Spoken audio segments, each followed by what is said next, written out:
He visto en muchas granjas que, por ejemplo, cuando se asisten partos y ponen al becerro de boca abajo contra la puerta del corral y le hacen masaje para que eso ya no se hace. No se debe hacer porque obviamente está estresando y eso es malo para el becerro, pero nada, o sea, nadie se los explicó porque no hubo un previo entrenamiento que dice eso ya, esas prácticas ya no se hacen.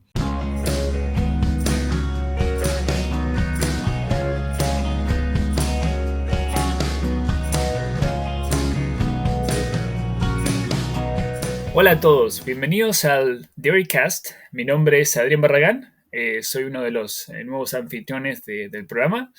Eh, para los que no me conocen un poquito de mi background o de dónde soy originario, de Argentina, me recibí de veterinario en el 2010 en la Universidad Nacional de La Plata y desde entonces he estado trabajando con ganado, al principio ganado de carne, ahora mucho ganado de leche y estoy en los Estados Unidos hace ya unos 12 años más o menos. He hecho varios programas de posgrado. En uno de ellos tuve la oportunidad de conocer a Alison. Así que desde ese entonces, hace ya, Alison hará unos 8 9 años, Sí. ¿no? Más o menos, Ujú. que hemos estado en conexión y hemos hecho muchos trabajos en conjunto. Así que bueno, es un placer tenerla a Alison de invitada en el podcast de hoy. Alison nos va a hablar un poco de su experiencia en el área de maternidad, del manejo del recién nacido y un poco todos los trabajos que está haciendo en la parte de educación en su posición actual. Así que bueno, sin más preámbulos, Alison, si querés arrancar con un poco de tu background, de dónde sos originaria, tu formación y un poquito qué estás haciendo ahora. Claro que sí, muchísimas gracias Adrián, de verdad estoy muy feliz de estar aquí, muchísimas gracias por la invitación. Bueno, como ya todos escucharon, mi nombre es Alison Fao, soy la educadora regional bilingüe en el área de sistemas de producción de ganado lechero aquí en la Universidad de Wisconsin-Madison. Em, bueno, estudié zootecnia en la Universidad Nacional de Colombia en Bogotá, soy colombiana. Luego de haber terminado mi universidad allá, me vine para Estados Unidos a hacer un internship por medio de la Universidad de Ohio State University. Tienen un programa, bueno, tienen o tenían un programa para estudiantes extranjeros que se llama The Ohio Program, y con ese me vine por un año a hacer un intercambio académico en una de las granjas más grandes orgánicas. Entonces ahí fue donde conocí a Adrián. Ahí estuve un año. Esta granja queda en Colorado, Aurora Organic Dairy, y ahí estuve un año y pasé por todas las áreas en esta lechería. Para mí fue un cambio supremamente grande cuando yo llegué pues de Colombia, donde solo pastoreo y no tantos animales, pasar a 15,000 vacas en producción y pastoreando y un mundo de cosas como, ¿qué es todo esto? Para mí fue un shock muy grande, pero fue un lugar donde aprendí un montón y me dio como todas las bases prácticas para ser lo que soy yo ahora, puedo decirlo.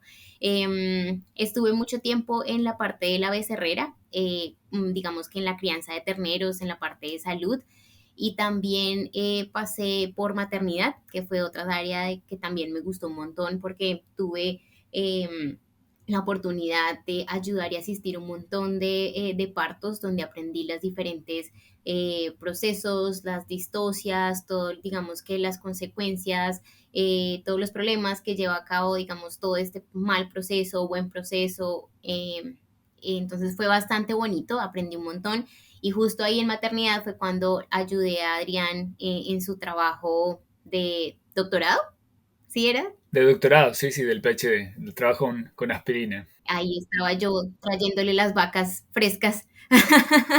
Y sí, ahí fue muy bonito. También aprendí a inseminar y estuve en diferentes áreas ahí también. Luego de eso, terminé ahí. Estuve trabajando en otras lecherías convencionales ahí en Colorado.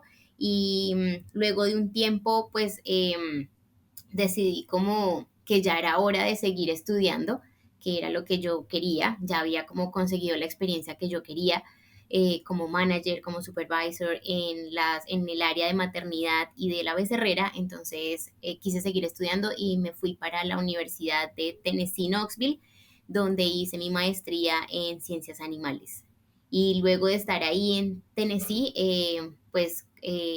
dije, tengo que trabajar con vacas de leche y qué mejor que ir a Wisconsin, donde es el Dairyland que llaman aquí, la tierra de la leche. Entonces me vine para acá, conseguí el trabajo acá y aquí estoy hace 2 años y medio.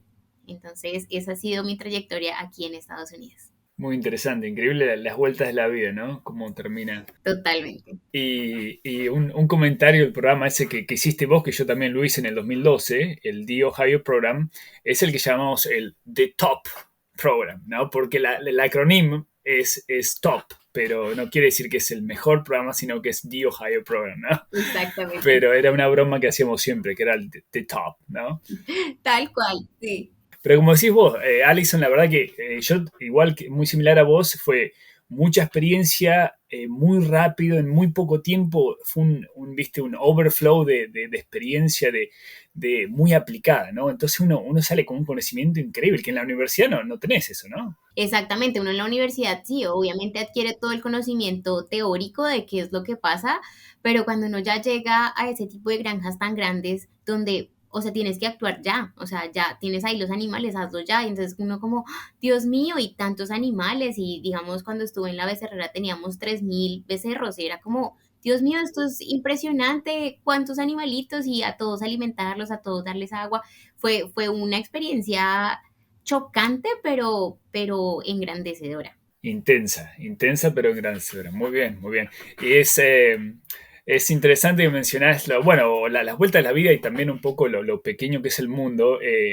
En Tennessee, uno de tus advisors fue Agustín Ruiz, ¿no? Sí, Agustín lo vamos a entrevistar al podcast en un par de días, un par de semanas, así que va a ser un episodio también, pero bueno, interesante lo pequeño que es el mundo, ¿no? Y especialmente cuando uno trabaja en una industria específica. sí, es increíble uno pensará que Estados Unidos es muy grande y que uno no se va a encontrar con nadie luego de que uno trabaja con cierta persona y no, uno se los encuentra y se los sigue encontrando y la industria lechera cada vez es así, es como más pequeña, más compacta y uno sigue trabajando con las mismas personas con las que le enseñaron, ahora trabajan con uno a par y es muy bonito, es muy bonito. Tal cual, linda dinámica.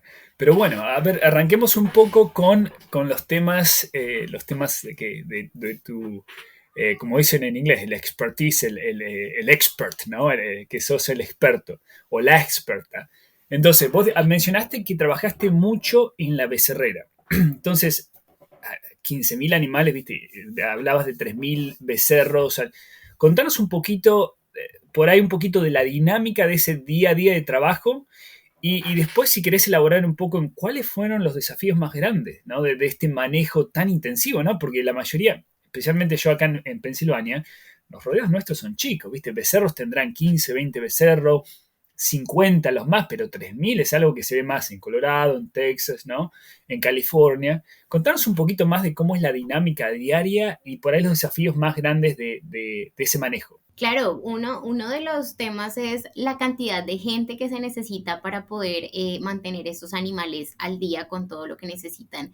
Entonces, llegar a un lugar de estos, a un área así tan grande, con tantos animales que cuidar y ver que éramos una cantidad enorme de personas, éramos como unos 20 porque eran los que hacían la leche, eran los que tocaba ir y mirar que cuando, digamos, poníamos la leche, esa era otra cosa que también, digamos, que me sorprendió, era los carros donde llevan las teteras o los teteros para los becerros y obviamente hay dos personas que van atrás como en el trailer y van poniendo las teteras una a una en cada una de las casitas y uno ir atrás mirando que todas estén comiendo, que el chupo no haya quedado. Entonces, digamos que todo eso era para mí como Dios mío, o sea, se necesita ir súper rápido porque no se puede uno quedar mucho tiempo, uno tiene que ir mirando, nos dividíamos por diferentes, digamos que, como zanjas de casitas, íbamos todos mirando, otra parte que después de alimentar, obviamente habían que recoger, había que ir a limpiar. Le dábamos un tiempo a las becerras como para que, digamos que, bueno, les cambiábamos, les poníamos agua y luego de eso les dábamos un tiempo para poder ir a mirar si estaban bien, si, digamos, habían tenido diarrea o algo así. Entonces era caminar, nos dividíamos en dos grupos, o sea, habían como dos grupos de enfermeras, pues, donde íbamos y mirábamos la salud de los animales, tomábamos temperatura, mirábamos exactamente qué era la diarrea que tenían, si habían comido el día anterior, si no. Esa era como la parte más importante después de ya acabar, que se acababa a las 10 11 íbamos y mirábamos el grano, entonces había otro grupo que también traía el grano, entonces eran en carros también, donde también se ponía el grano, se medía acá, obviamente no a todas se les daba la misma cantidad, dependiendo del consumo diario y obviamente la edad del becerro, pues se le daba diferente cantidad de grano. Entonces era así, era una cosa en la que todo el tiempo estábamos arriba, abajo, haciendo limpia acá, traiga ya, suba, baje. Solamente teníamos el tiempo, el almuerzo como para descansar y ya después, entonces ahora había que limpiar casitas, cambiar paja o cambiar arena, o sea, había muchas cosas por hacer. En chinga, dirían en México, ¿no? Exactamente, o sea, todo el mundo andaba súper rápido haciendo lo que tenía que hacer, vacunando, descornando, todo eso. Y digamos que eso lo vi no solamente ahí en esa lechería tan grande, sino en otras lecherías en Colorado también, donde por lo menos donde fui manager, yo tenía, no tenía 3,000, pero tenía 200, que también son bastantes, y lo mismo, digamos que en ese momento era yo la encargada, entonces yo manejaba el grupo de esa forma, tratando como de todo el tiempo, éramos un grupo más pequeño, entonces, siempre llevándolos como a hacer siempre algo, como bueno, hay que mirar si necesitan esto, si necesitan agua, hay que mirar, hay que darles electrolitos, hay que... Entonces, siempre hay que estar como digamos, on top of, o como siempre mirando que algo se necesita más y siempre trabajar. Entonces, yo creo que la parte de los trabajadores es muy importante teniendo en cuenta que digamos que estas becerritas que se están creciendo, que se están manteniendo, son el futuro de la lechería. Entonces, eso era lo que yo, digamos, les ponía a mis trabajadores cuando yo trabajaba, era como, hay que pensar que son sus hijas.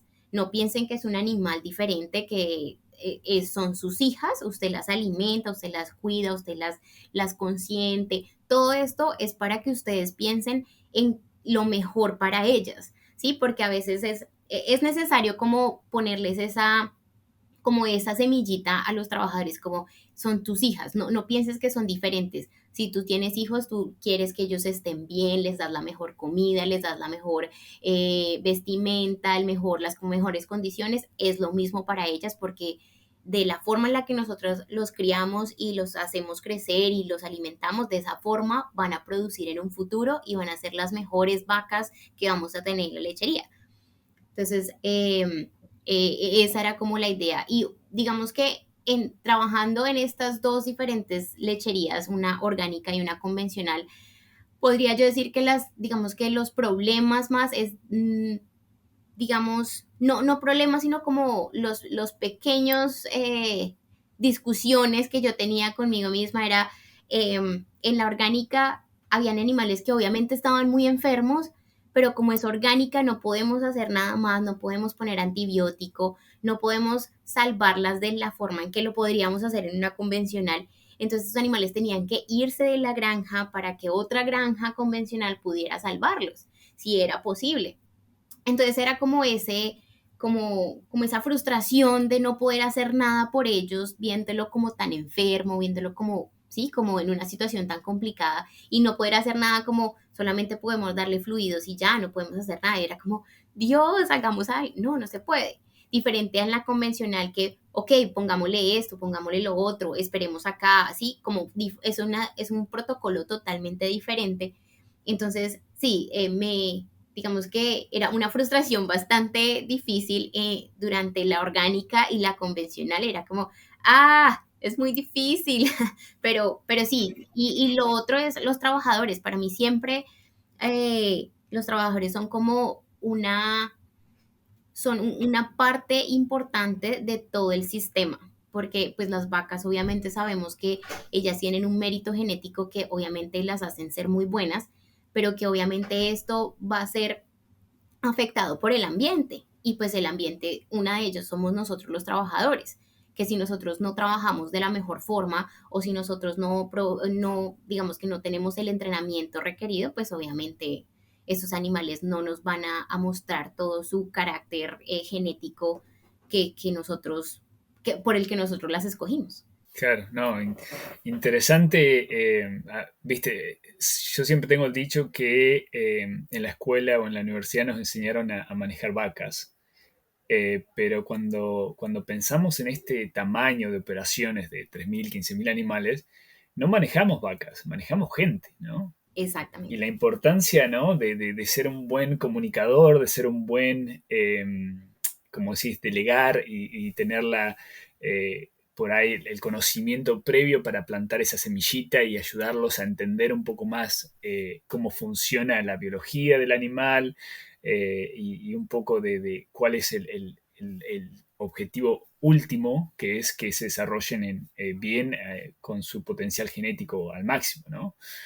Eh, y lo que decías del orgánico, es totalmente cierto lo que decís, Alison, y ojalá el público en general pudiera entender cómo funciona el sistema, ¿no?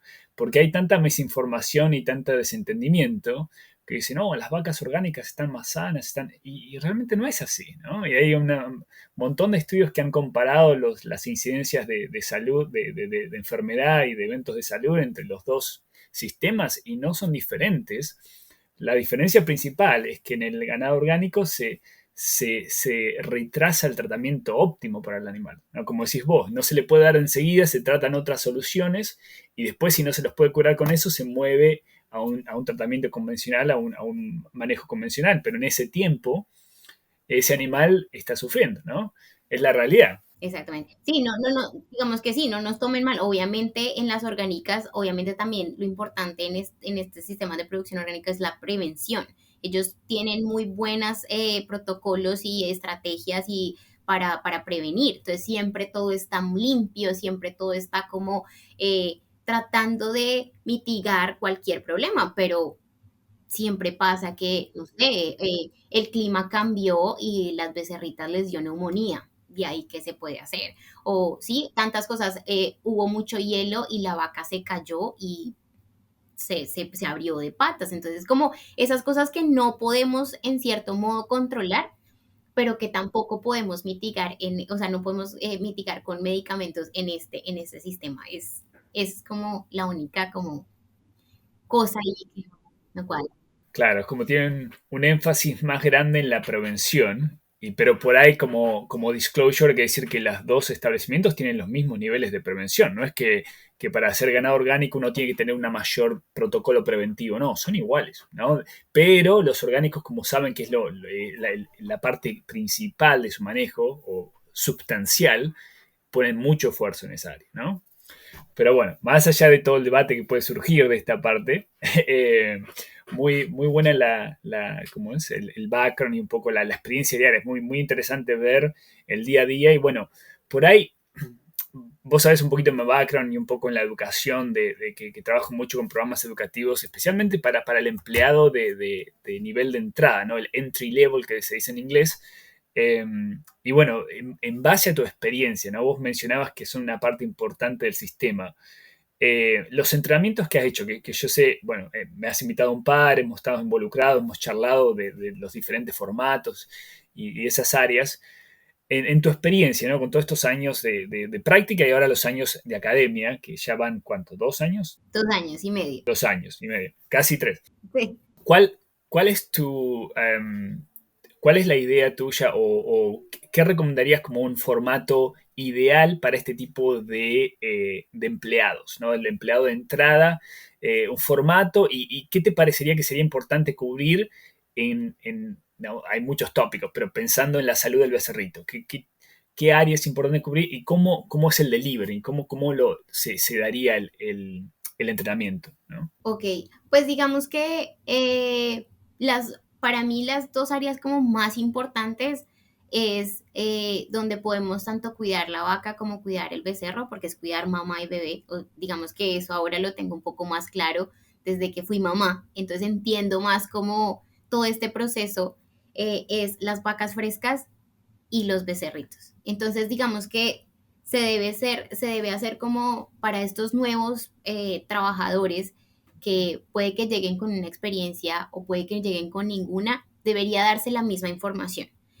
Debería no solamente, o sea, debería darse una información clara y concisa de lo que se quiere hacer, pero digamos por alguien que sea, digamos, puede ser por un curso que, digamos, extensión haga, como en mi caso.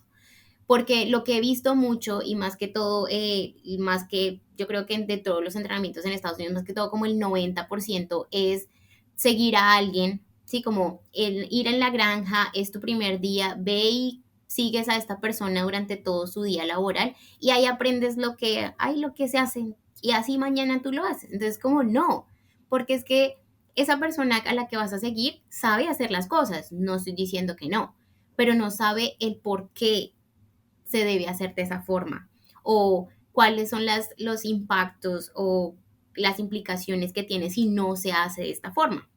Simplemente te está diciendo como esto se hace así, así, así, esto se hace así, así, así, ¿sí? Y sin saber tampoco si esa persona ha tenido un entrenamiento un entrenamiento previo que sepa también que se está haciendo las cosas o si las está haciendo bien o mal. Entonces, lo que yo sugeriría es un entrenamiento conciso, detallado, con una persona que de verdad, digamos que le pueda explicar a esa persona lo importante que es su trabajo. ¿Sí? Como no es como yo solamente vengo a hacer mi trabajo y ya, no, es un trabajo muy importante, te valoramos en la granja y queremos que lo hagas de esta forma y de esta forma. ¿Por qué? Porque todo es una cadena y si tú afectas aquí, afectas allá y afectas allá y afectas. Entonces, para mí eso es más importante. Y lo otro también es, ok, ya dejé de ser nuevo, ya llevo 2 años y nunca más he tenido un entrenamiento. A mí también me parece que siempre es bueno refrescar porque es que la ciencia va avanzando año tras año. Hay cosas que mucho tiempo atrás se hacían que ahora ya no se hacen. He visto en muchas granjas que, por ejemplo, cuando se asisten partos y ponen al becerro de boca abajo contra la puerta del corral y le hacen masaje para que eso ya no se hace.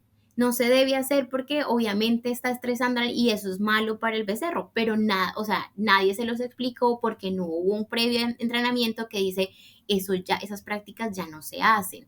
Entonces, es necesario el entrenamiento, claro, para este primer trabajador que llega nuevo, pero también es necesario como refrescar o actualizar a estos trabajadores que han seguido años por años en estas mismas áreas trabajando en lo mismo. Que puede ser que para ellos, y como he visto en mis entrenamientos, ellos llegan como, ah, sí, yo sé eso, ah, sí, yo sé eso. Pero también dicen como, ah, eso lo hacemos diferente. Entonces, bueno, ¿por qué lo hacen diferente? Ah, porque todo entonces, no, mira, hay una nueva forma de hacerlo y les va a quitar menos tiempo y se hace así y hay que ser más paciente. Ah, ok. Y he escuchado managers que me llaman o me escriben como, ella le dicen muchas gracias porque ahora ellos entienden un poco más del por qué se debe hacer de esta forma. Entonces, eso para mí es muy importante, el entrenamiento para todos, y obviamente la idea sería entrenamientos obviamente básicos, como cuando uno va a la escuela, primero lo básico y ahí vas creciendo y vas creciendo, si la persona ya siente que de verdad quiere saber más, obviamente va a poder tener un crecimiento profesional o puede seguir avanzando con su conocimiento y quien quita puede llegar a ser el líder de esa área. Sí, es como llevarlos a esa idea de que tú puedes crecer en la lechería, tú puedes crecer en tu área, tú puedes llegar a saber mucho más que ellos o puedes ser el buen líder, cosas así. Entonces, eso para mí es fundamental y es muy fundamental en esta parte que es las vacas frescas como en su último tercio de gestación, frescas y el becerro, para que se pueda ayudar a estas pobres vacas en su tiempo fresco, digamos que en este tiempo tan crítico que necesitan como que todas las condiciones necesarias para poder salir adelante y al becerrito en esta condición crítica de que cualquier cosa me puede afectar, entonces, ¿cómo podemos rápido ayudar a este animal para que en un futuro crezca y sea una buena vaca. Entonces, eso para mí es importante ahí. Claro. No, interesante porque cuando uno piensa en cuál es el método de entrenamiento más común, es como decís vos, es lo que se llama on the job, o el que básicamente siguen a un empleado que tiene más años en la finca y básicamente les muestra qué hacer y nada más, ¿no? Ahora, un punto que dijiste, que ese empleado no les va a decir los por qué, ¿no?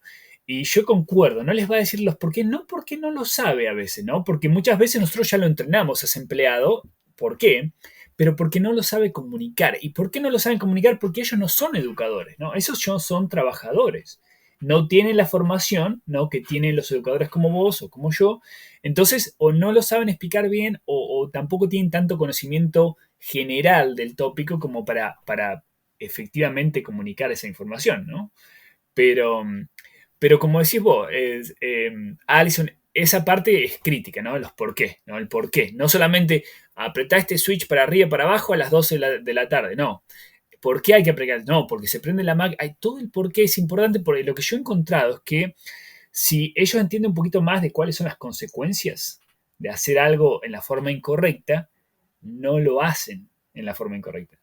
¿No? Si yo digo, no sé qué puede pasar, lo hago por las dudas, ¿no? Por las dudas lo hago total, no pasa nada, ¿no? Pero si uno entiende el por qué, va a entender las consecuencias negativas que vienen cuando uno lo hace diferente, ¿no? Sí, y no, y es que están poniendo, digamos, en ese tipo de entrenamiento, están poniendo a la persona en una posición bastante complicada, en el que si esta nueva persona llega a tener un problema, es como, pero tú la entrenaste. Y yo le voy a decir, pero es que yo la entrené como yo sabía. Entonces, sí, no debería ser así, no debería ser de esta forma. Además, es que sí, es cierto, puede ser que no le diga todo lo, porque no sabe cómo decirlo, o simplemente pues digamos, estando en el día a día trabajando, él ocupado y tratando de enseñarle a alguien más qué es lo que se debe hacer, pues es una posición bastante difícil. Entonces, es necesario siempre buscar esos entrenamientos con gente que de verdad tenga como la facilidad para poder explicar todas esas cosas y ellos, como tú dices, ellos pueden, digamos, entender mucho más y decir como, ah, ya entiendo por qué debo o no debo hacer esto. Claro. Y darles también, como decir, eso es muy verdad, lo que decís, Alison, de que la persona que está enseñando no es que le dan 3 o 4 horas extra para enseñar a esta persona, no, esa persona tiene que hacer todo el trabajo, el jale, como dicen en México, el jale del día, y arriba de eso tiene que estar enseñando a esta persona, ¿no? Entonces, las lecherías que yo he visto o los tambos, como decimos en Argentina, que he visto que tienen el mejor encare o approach en inglés para este tipo de entrenamientos, es cuando tiene esa tercera persona que es más como un encargado, ¿no? Que es el que está apagando fuegos, ¿no? Acá y allá, y esa persona tiene el tiempo para enseñarle detalladamente cada procedimiento, y no es que lo pones a seguir a un ordeñador y el ordeñador está, viste, acá por acá, acá, y el tipo nada más lo mira y el ordeñador, viste, le dice 2 o 3 cosas cuando tiene tiempo, cuando se acuerda, es mucho más ineficiente el sistema y obviamente la información no se enseña de la manera y obviamente no la va a absorber de la manera completa o total, ¿no? Exactamente. Va a haber desentendimientos y bueno, obviamente después una learner curve, una curva de aprendizaje mucho más larga, ¿no? Claro. Y todas las pérdidas que vienen asociadas. Pero bueno, buenísimo.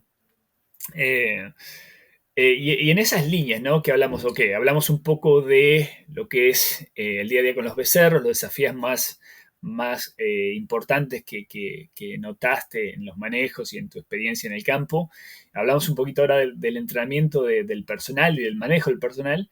Y una cosita que quería tocar ahí, que recién me acordé, es cuando vos hablás de esta persona que entrena a la persona nueva y después que el supervisor le puede decir, pero no le enseñaste esto y no le enseñaste aquel, ¿viste? La importancia del ambiente de trabajo, ¿no? Como se dice en inglés, el work environment, y qué tan críticos son cosas sencillas como esta, ¿no? Como decir, oh, no, que vaya, que la siga Adrián, que Adrián estuvo ordeñando 5 años, que Adrián le va a enseñar. Y la importancia de decir, no, es algo tan sencillo y tan que uno no pensaría que podría tener un impacto tan grande en el ambiente. Por después, no, el jefe se enoja con Adrián y Adrián se enoja con el jefe y Adrián se enoja con el empleado nuevo y ahí todo ese turmoil que se genera, ¿no? Termina gente que se va, gente que se queda, gente enojada, ¿no? Cosas que se hacen de mala manera y es increíble cómo eso afecta no solo a la gente, pero también a los animales, ¿no? Sí, total, porque obviamente uno se está poniendo la presión a un trabajador que no tiene o sea, no tiene el deber de hacer este tipo de entrenamientos. Para eso se debe tener un buen líder, un buen supervisor, un buen manager que sea a cargo de estas cosas, que tiene que ser la persona con mucha más experiencia que tenga el tiempo de entrenar a esta persona. Y dos, obviamente, si no hacemos esto, obviamente vamos a poner a los animales en una condición en la que todo el tiempo van a tener nuevas personas, todo el mundo va a estar practicando con esos animales y nunca va a haber como una rutina. Si no hay rutina, esos animales obviamente van a estar expuestos a muchas otras cosas. Por ejemplo, en los ordeñadores. Si tú tienes un ordeñador cada semana, porque obviamente pasó algo que no hubo buen entrenamiento, pasó algo, él se fue, volvió otra persona, vuelven otra vez a entrenarlo, vuelve y se va. Entonces, estas vacas otra vez como, ay, otra vez, a ellas no les gusta tener tanta exposición a la gente. Ellas, si está la misma persona ellas saben, ellas lo conocen a uno desde que uno entra a la granja, como ya llegó por el olor, por cómo uno las trata, por cómo uno les habla. De muchas formas ellas ya saben que uno está ahí. Entonces, al ver este cambio de gente todo el tiempo, obviamente no va a generar una rutina, no va a generar como una estabilidad y obviamente vamos a exponer a esos animales a muchas cosas, como a muy mal manejo. Pero a veces digamos que en las granjas no, digamos que no pensamos en eso, sino como necesito a alguien que esté ahí parado haciendo esto y no me importa. No. O sea, ¿qué tan ¿qué tan efectivo podría ser eso si ni siquiera esta persona está capacitada para hacerlo? Está poniendo tus animales, está poniendo la inversión de tu granja en riesgo. Entonces, a veces esos líderes que tenemos en las granjas no son tan buenos líderes que no entienden este tipo de cosas. Y es muy difícil, eh, digamos, que cambiarles este chip como, hey, no, hay que pensar siempre en los animales. Bueno, y un poco los costos invisibles de perder un empleado que no los ven, pero el tiempo que uno tarda buscando al empleado, el tiempo que uno tarda entrenando al empleado, la pérdida de leche y de cantidad y calidad de leche que uno tiene durante el entrenamiento de ese empleado, ¿no? Todos esas pérdidas económicas en su mayoría no se ven. Y como decís vos, no la entienden, muchos manejadores no entienden eso. Sí, muy, muy complicado. Digamos que eso era mucho de lo que yo hacía cuando era manager en una de las lecherías en Colorado. Siempre estaba con ellos, pues mi campo era la maternidad y la becerrera. Siempre estaba con ellos, siempre que había un parto al que teníamos que asistir, siempre traía todo el equipo y bueno, ahora qué se debe hacer, hagámoslo con calma, qué está pasando, por qué pasó esto, cómo hay que llevar. Sí, y les hacía muchas preguntas todo el tiempo, como y entonces ellos, ¿por qué tal cosa? ¿Por qué tal cosa? Y digamos que era mucho eso porque yo era, o sea, todos mis trabajadores eran americanos, eran muchachas americanas y ellas, digamos que no, y eran muchachas de 18 años, 18 20 que digamos que hasta ahora estaban empezando, entonces era como, ya, ahora ya entiendo, no sé qué, y entonces se volvieron mucho más expertas en eso y me daban como la confianza, como, ok, yo sé que con ellas todo va a estar bien, como ya saben cómo hacerlo, porque eso también es como, si tú no entrenas a tus trabajadores, pues no vas a tener la confianza y te va a tocar todo el tiempo estar ahí encima, como, ¿y ustedes qué están haciendo? Y lo están haciendo bien. Y en cambio, si hay esa confianza, ese feedback, esa comunicación, porque ellas me preguntaban por cualquier cosa, oye, ¿qué pasa si esto? Oye, ¿qué pasa si lo otro? Entonces, claro, es como una retroalimentación de los dos lados que me parecía genial y ellas aprendieron un montón, solamente con preguntarles ciertas cosas. Yo traía a veces artículos de las nuevas formas de cuidar al becerrito, yo siempre les ponía letreros de la calidad de la leche, de la calidad del calostro, todo. Entonces era como, todo el tiempo los tenía como pensando, como, entonces no era un trabajo. Yo les decía, esto no es solamente un trabajo, es algo que tenemos que hacer consciente porque tenemos, en nuestras manos tenemos las vacas y los becerros. Es una pasión, ¿no? Exacto, sí. No, no, tal cual. Si no, uno termina haciendo micromanagement y no vamos, no vive muchos años haciendo micromanagement. El estrés generalmente lo lleva por otro camino. Sí, sí. Aunque igual, así como manager me tocaba 12 de la noche, 1 de la mañana, llamaban, oye, se nos cayó una vaca, ya voy. Entonces, sí, o sea, Tal cual. Imagínate si hubieras tenido gente en la que no confías, ¿no? Todavía peor. exacto. O sea, me hubiera tocado ya todo el día, o sea, no hubiera tenido vida. Hubiera yo vivido ahí en la granja todo el tiempo, ahí como, ¿qué están haciendo? Claro, tal cual. No, no nos pagan lo suficiente, siempre decimos, ¿no? Exacto. Muy bien, no, genial, genial, Alison, la experiencia esta. Y bueno, por ahí un comentario final en esta área es que la vaca es un animal de hábito, ¿no? La vaca le gusta, como decís vos, todos los días lo mismo.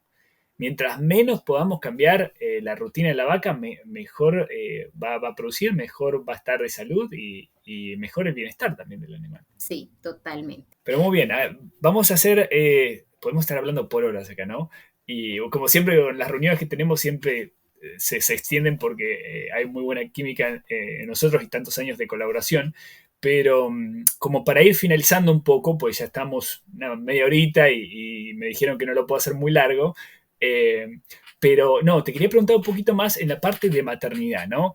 Vos mencionaste que, bueno, hablamos mucho del ternero, hablamos mucho del empleado, con respecto a maternidad, ¿cuáles son por ahí yo soy, sabes, mi background de veterinario, siempre preocupado por las enfermedades, en tu experiencia, ¿no? Tanta experiencia aplicada, ¿no? De campo. ¿Cuál fue los problemas de salud más comunes o los eventos de salud o las enfermedades más comunes que viste en la vaca en la maternidad? ¿Qué cosas eran más comunes? Y si viste alguna diferencia entre el convencional y el orgánico. Ay, bueno, digamos que enfermedades, obviamente sí, retención de placenta, a veces, digamos que cuando yo empecé a trabajar en esta lechería, había mucha retención de placenta y muchos bebés muertos nacidos, y era porque no había el entrenamiento adecuado y se estaban jalando mal los becerros o muy temprano o de forma incorrecta, entonces obviamente estaban lastimando al animal y obviamente pues los neonatos pues no nacían vivos. Entonces cuando yo obviamente empecé a ver esto como que no, aquí debe haber un cambio en el manejo, y fue cuando empecé, digamos que a cambiar todas las rutinas y cambiar, hablar con el veterinario y cambiar diferentes protocolos y las formas en las que lo hacíamos. Y empezó a cambiar un poco más, pero otra cosa que veía, digamos, mucho, digamos, entre la orgánica y la convencional, pues obviamente era que pues esta orgánica donde estábamos era enormemente gigante. En cambio, pues las convencionales en las que yo trabajaba, pues eran 1.000 vacas, 1.200, 1.500, y los corrales de maternidad no eran tan grandes y no había tanta sobrepoblación en estos corrales. Entonces lo que yo veía mucho, que digamos nunca más volví a ver, pero vi mucho en la orgánica, era, yo creo que era por había muchas vacas por cada corral, eran como 200, habían 4 corrales y en cada corral habían como 210 vacas y habían muchas pariendo, pero veía que muchos bebés morían por el cuello torcido. Y era muy raro, era como, pero tan raro. Y muchos bebés, uno llegaba y el cuello torcido y ahí quedaban.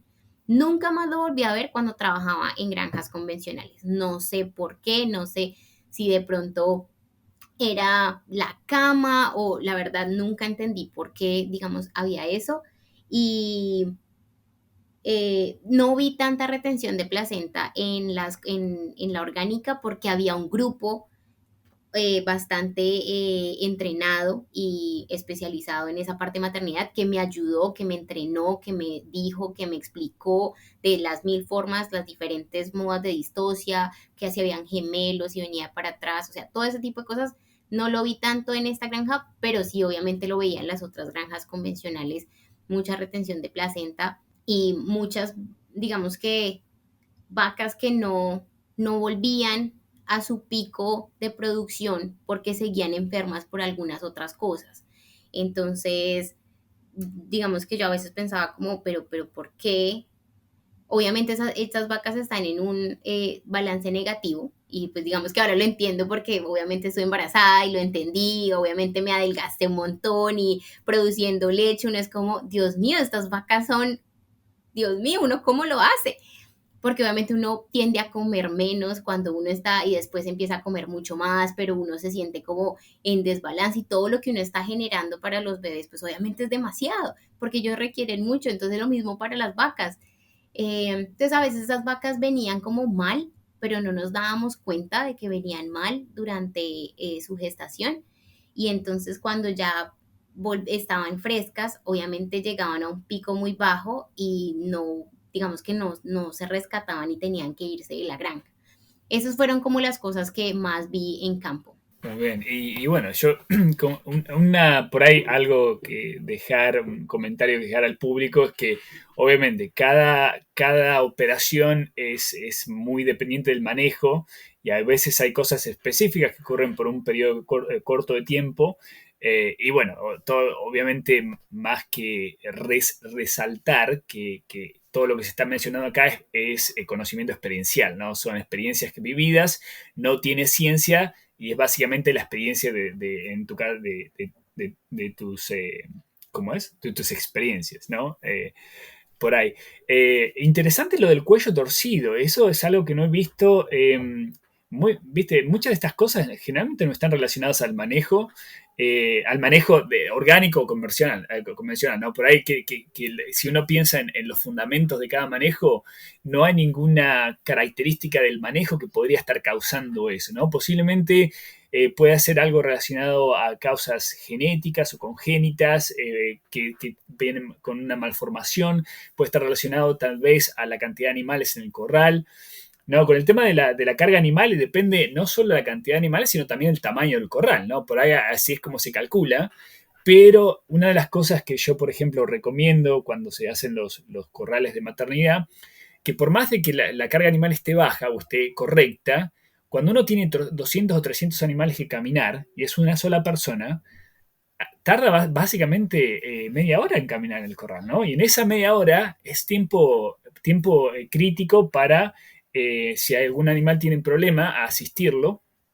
Y bueno, en esas situaciones yo recomiendo tener más de una persona caminando los corrales, ¿no? Porque son por más de, como decíamos, que el espacio esté, ¿no? Que el espacio sea suficiente para los animales estar cómodamente, uno no llega a tiempo a recorrer todos los animales, ¿no? Sí, totalmente cierto. Pero concuerdo con las pérdidas asociadas al parto, que se conocen, las más conocidas, justo las que dijiste, que tenemos retención de placenta y los natimortos, ¿no? El que o muere al parto o muere en las primeras 24 horas después del parto, ¿no?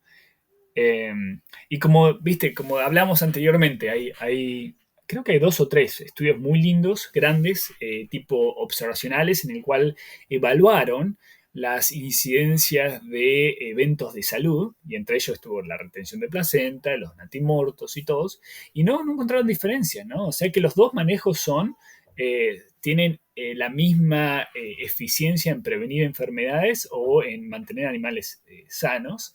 Depende mucho de cada situación a veces, ¿no? Y como decís vos, hay situaciones que escapan a nuestro manejo, como las situaciones climáticas que mencionabas, ¿no? Cuando tenemos ahora, por ejemplo, en una semana, la semana que sigue vamos a tener temperaturas de -7, -8, que es -10, ¿no? Y allá me imagino que en Wisconsin todavía más frío. Sí, Yo voy a estar viajando en Minnesota y estaba chequeando el clima y digo, miércoles, voy a tener que abrigar acá. sí, sí. Pero bueno, genial, Alison, genial la información que nos diste, se nota que has andado mucho y bueno, y apreciamos que comparta esta información con nosotros y con nuestra audiencia. Y bueno, como para finalizar el episodio, ¿qué comentario final, qué conclusión tendrías en las áreas que hemos hablado? A ver, ¿qué puedo decir?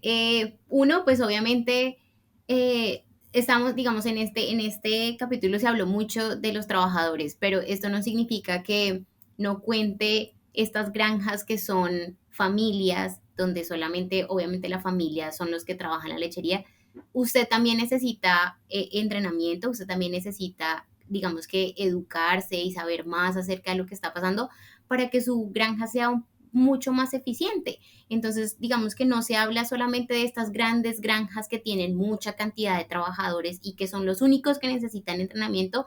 No, usted y su familia, si son sus hijos, si es su esposa o su esposo el que trabaja con los animales, ustedes también necesitan este tipo de entrenamientos porque, otra vez, no podemos seguir haciendo las cosas que aprendimos en el 98, ¿sí? Es como, no, pero es que somos una granja pequeña. No importa, no se minimice. O sea, siempre, o sea, usted tiene una granja lechera con animales que son igual de importantes que los animales que tiene una granja de 300,000 o de 8,000 vacas. Entonces, es como un mensaje para ellos también, como no solamente piense de que, pues solamente hablaron de los trabajadores y de las granjas grandes, no, se habla también, digamos que llegando, tratando de llevar este mensaje a todos los granjeros, de que vayan, entrenen, sepan qué es lo que se está haciendo en la industria, en la academia, qué se está haciendo nuevo, cuáles son las nuevas prácticas, las nuevas regulaciones, para que siempre esté como adelante y aprenda nuevas cosas para que así su granja sea otra vez más eficiente y a usted, digamos que le sea más productiva. Entonces, eso siempre es importante. Tengan en cuenta que los animales siempre son muy importantes. eh, Cuiden sus becerras, porque digo, otra vez, son el futuro de su lechería.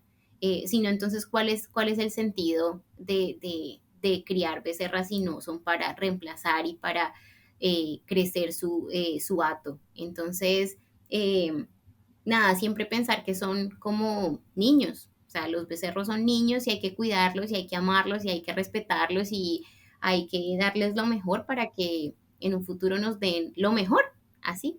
Y a las vacas mamás también igual, ellas necesitan tiempo, paciencia, amor, todas las condiciones para poder salir de esa fase tan crítica que es estar durante el tiempo fresco y dándole todo lo que necesita, podemos tener una vaca otra vez con una buena producción de leche y con una buena condición para poder volver a ser preñada y volver a tener más bebés. Claro, no. Genial el resumen y las conclusiones. Eso, lo que decías del tamaño, es una verdad tan cierta. Acá en Pensilvania, como sabés, las granjas son chiquititas, el promedio de vacas en ordeña por granja son 80, y nos pasa mucho, ¿no? Que yo nada más tengo a mi primo, mi hermano y mi tío trabajando, y mucha la tradición, ¿no? Y cómo uno tiene que encontrar un balance entre la tradición y el conocimiento científico para que en última instancia, ¿no? Como profesionales en el sector, es mantener animales más productivos y con el mejor bienestar, ¿no? Ese es el objetivo principal de nuestra profesión, creo. Pero bueno, muchísimas gracias, No, gracias a ti. Alison, nuevamente. Un gusto hablar con vos. Y bueno, muchísimas gracias a la audiencia y espero que la información que hemos conversado con Alison les sea muy útil a todos los que están escuchando. Y bueno, nos vemos la próxima. Hasta luego. Muchísimas gracias. Hasta luego.